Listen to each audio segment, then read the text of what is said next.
Hello, in this video I'm gonna show you how to quickly mute the microphone on HP Chromebook 14A.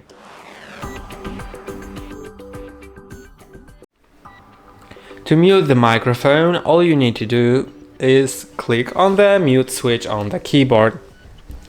You'll see it right here.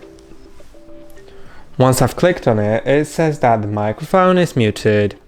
Once I click on it again, it's unmuted and also gives me an option to adjust the microphone loudness, which I'm not really sure if I have it. I don't have it in the control center itself.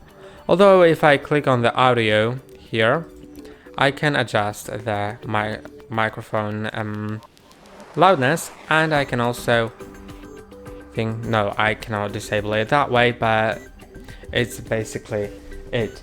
I hope it was helpful. Don't forget to like and subscribe. See you next time.